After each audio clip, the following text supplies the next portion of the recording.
नमस्कार। आप सबको मेरी बहुत शुभकामनाएं हैं। और आज इस सत्र में जो अध्यक्षता कर रहे हैं आदरणीय प्रोफेसर प्रियंका कौशल जी और आदरणीय योगेश सुमन जी और साथ में जितने भी उपस्थित वैज्ञानिक गण हैं, अनुसंधानकर्ता हैं, रिसर्चर हैं, साइंटिस्ट हैं, प्रोफेसर्स हैं, डॉक्टर्स हैं, आप सबको मेरी बहुत शुभकामनाएं, मेरा प्रणाम। और आज एक बहुत गहन विषय को लेकर के आप चर्चा कर रहे हैं। ये बहुत जरूरी है क्योंकि मैं ऐसा मानता हूं कि नॉर्थ ईस्ट की यहाँ यदि हम बात करें तो यदि पूरे भारतवर्ष की जो कल्टिवेटेड लैंड की यदि हम बात करते हैं तो 3.5 लगभग एग्रीकल्चर जो लैंड है वो भारत का नॉर्थ ईस्ट में है। यदि मैं यील्ड की बात करूं या जो कंट्रीब्यूशन की मैं बात करूं तो लगभग 1.5 के लगभग नॉर्थ ईस्ट कंट्रीब्यूट करता है। और एक जो रिसर्च है उसके हिसाब से आप सब जानते हैं कि 94% जो है न्यूट्रिशन का जो है अभाव है नॉर्थ ईस्ट में। ये बहुत बड़ी समस्या है। और लॉकडाउन वगैरह टाइम पर नॉर्थ ईस्ट में क्योंकि जो ट्रांसपोर्ट वगैरह की व्यवस्था है वो बहुत अच्छी नहीं है, तो उस समय पर किसानों को 15 से 20% का नुकसान भी उठाना पड़ा है। तो चुनौती है अभी यदि नॉर्थ ईस्ट को हम एग्रीकल्चर के संदर्भ में, एग्रीकल्चर के परिप्रेक्ष्य में देखें तो, पर उसको हम चुनौती को एक अपॉर्चुनिटी में बदल सकते हैं।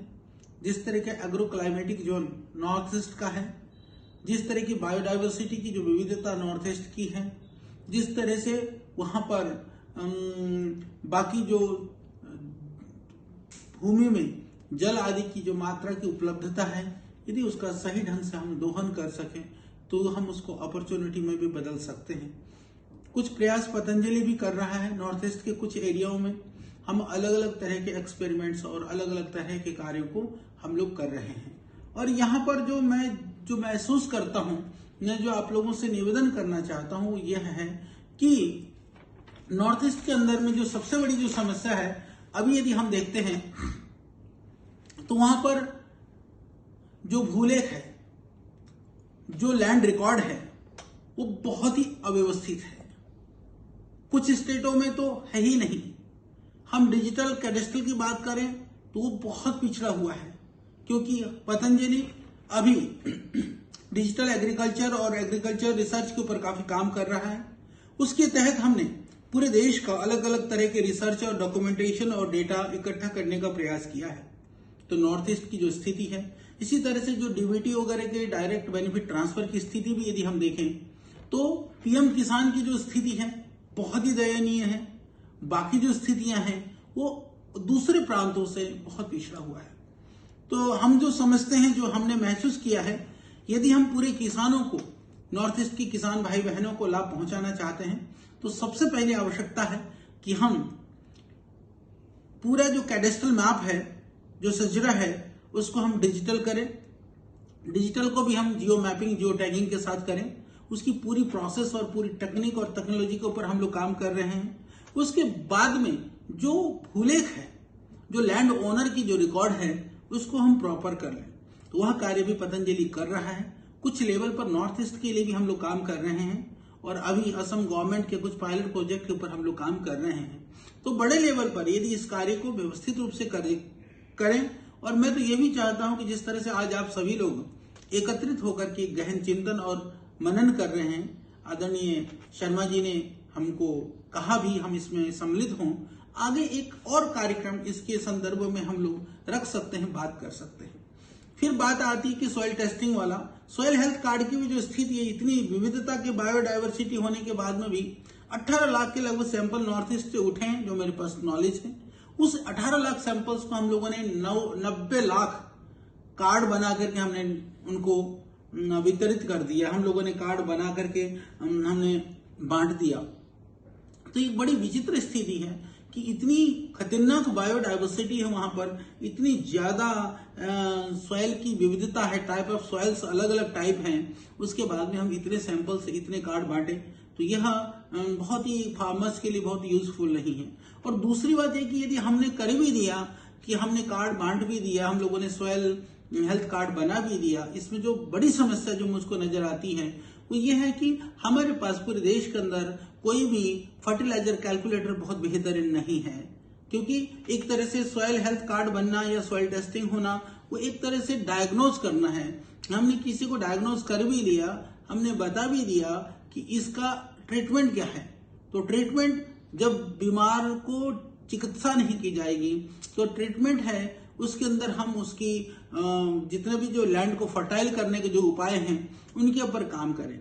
और दुर्भाग्य से, मैं इसको सौभाग्य कहूंगा, पर वो दुर्भाग्य है कि पूरा नॉर्थ ईस्ट का बहुत बड़ा भूभाग अभी भी वो जैविक है, वो ऑर्गेनिक है, परंतु जितने भी जो सॉइल टेस्टिंग के बाद भी जो फर्टिलाइजर कैलकुलेटर्स बने हुए हैं, जो कैलकुलेशन है वो सब केमिकल फर्टिलाइजर के हिसाब से बने हुए हैं। तो पतंजलि ने इस क्षेत्र में भी काम करने का प्रयास किया है कि बहुत सिंपल सॉइल टेस्टिंग जो किट है, धरती का डॉक्टर के नाम पर हम लोगों ने सॉइल टेस्टिंग किट बनाई। वो बहुत सस्ता है, नाइट्रोजन, फास्फोरस, पोटास, पीएच और ऑर्गेनिक कार्बन, हम पांचों चीजों को मात्र 25 से 30 रुपए के अंदर उसमें कर सकते हैं, इतना ही खर्चा आता है। तो वो बहुत सस्ता है, फार्मर अपने घर में भी कर सकता है, अपनी आवश्यकता के अनुसार भी करता है। ये अभी नॉर्थ ईस्ट के लिए बहुत जरूरत है। वो उसको अपने मोबाइल पर डाल करके ऐप डाउनलोड करता है, उस रिकॉर्ड को डाल देता है, तो उससे हमने पूरा प्रॉपर फर्टिलाइजर कैलकुलेटर बनाया हुआ है, जिसके अंदर हम जहां हम केमिकल फर्टिलाइजर का कैलकुलेशन करते हैं वहीं मिश्रित खेती, क्योंकि भारतवर्ष में बहुत बड़े भूभाग में आज भी मिश्रित खेती होती है, जहां पर कोई फर्टिलाइजर भी डालता है तो फार्मर अपने गोबर को भी डालता है। और नॉर्थ ईस्ट में तो गाय और दूसरे पशु इतने ज्यादा मात्रा में हैं कि खेतों में चरते रहते हैं, तो वह भी उनको जमीन को प्राप्त होता है। इसके अतिरिक्त जो लोग प्योर ऑर्गेनिक करना चाहते हैं तो उसका भी हमने अलग से फर्टिलाइजर कैलकुलेटर बनाया हुआ है। वो हरित क्रांति के रूप में आपको पूरी तरह से अभी अवेलेबल भी है, संस्थान से संपर्क करें तो हम आपको उपलब्ध करा सकते हैं। इसके बाद बात आती है कि फर्टिलाइजर कैलकुलेशन तो हो गया, सीड सिलेक्शन। जो सीड बैंक के ऊपर यदि हम नॉर्थ ईस्ट की बात करते हैं तो जितना मैं जानता हूं नॉर्थ ईस्ट में जो सीड बैंक है, सीड का जो सिलेक्शन है या अच्छी क्वालिटी के सीड की जो है बहुत आवश्यकता है।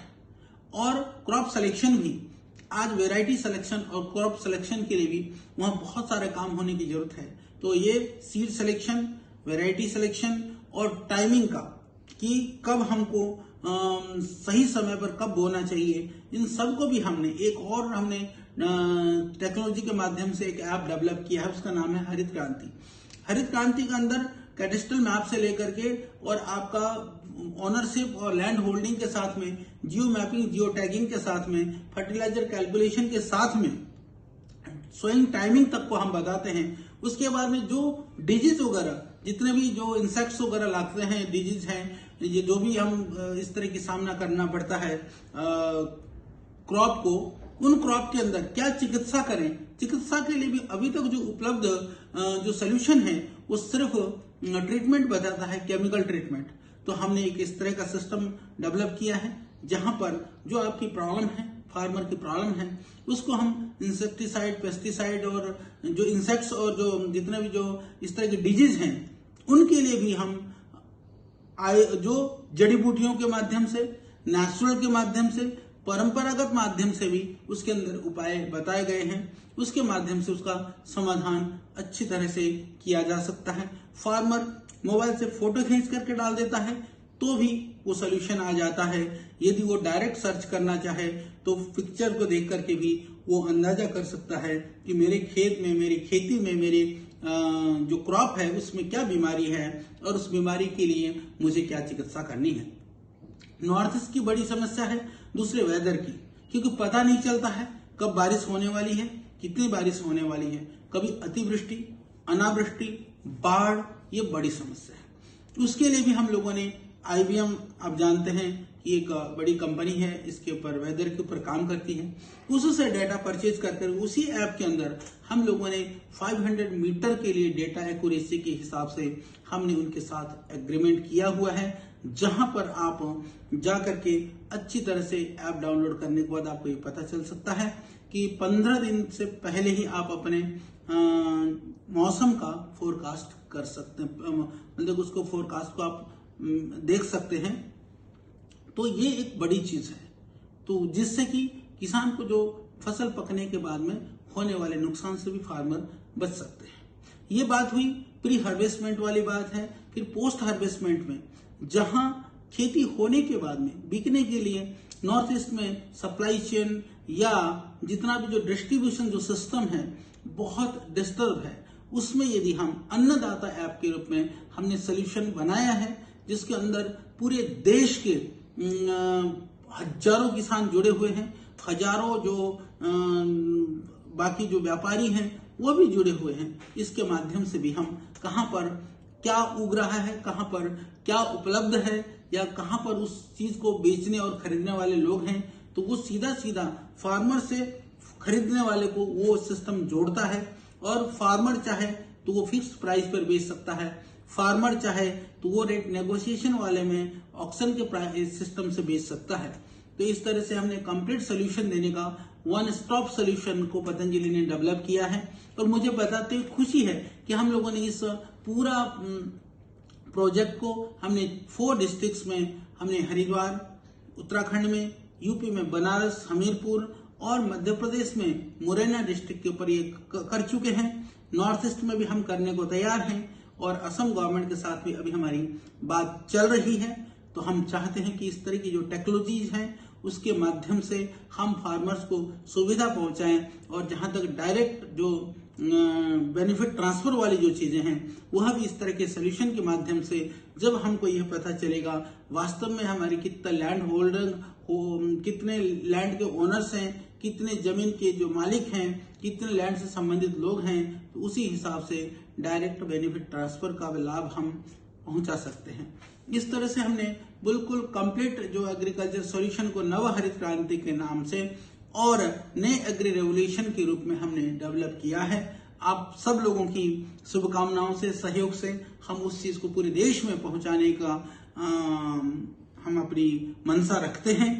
हमें अवश्य इसमें सहयोग भी प्राप्त होगा। और नॉर्थ ईस्ट के संदर्भ में पतंजलि हमेशा से सकारात्मक रहा है।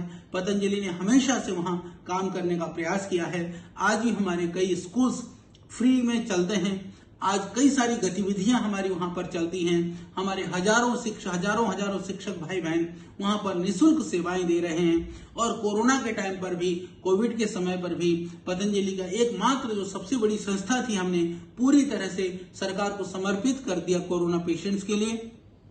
हर तरह से हम कार्य करने के लिए तैयार हैं। जिन भी कार्यों के लिए, चाहे वो सरकार से संबंधित हो, चाहे किसी संस्थान से संबंधित हो, या कोई भी व्यक्ति हमसे संपर्क कर सकता है और हमें जिस भी तरह से इन कार्यों को करने के लिए बताया जाएगा। इन सब कार्यों को जो पतंजलि के द्वारा किया जा रहा है एग्रीकल्चर के संदर्भ में, नेक्टर के हमारे आदरणीय भाई प्रोफेसर अरुण कुमार शर्मा जी और उनकी पूरी टीम को पता है, हमने उनको प्रेजेंटेशन दिया था। इसी तरह से असम गवर्नमेंट में भी आदरणीय सेक्रेटरी साहब और बाकी टीम को हमने प्रस्तुति दी थी। तो हमारा निवेदन यही है कि नॉर्थ ईस्ट के लिए अभी बहुत काम करने की आवश्यकता है। तो क्या नहीं हुआ इसकी चर्चा हम ना करें, जो बच गया है उसको कितना जल्दी हम पूरा कर सकते हैं, जिससे कि वहां के लोगों के लिए, किसानों के लिए, किसानों के हित के लिए, उनके जीवन निर्वहन के लिए, उनको जीवन को उन्नत बनाने के लिए, उनके जीवन में खुशहाली लाने के लिए हम सहयोग कर सकें। यही मैं आप सबसे प्रार्थना भी करता हूं और हमारी तरफ से भी हम हमेशा उस कार्य के लिए तैयार हैं। आप सबने हमको प्रेम से आमंत्रित किया और आप सब ने हमें सुना, इसके लिए मैं आप सबको बहुत प्रणाम करता हूं। मेरी शुभकामनाएं, बहुत बहुत धन्यवाद। ओम।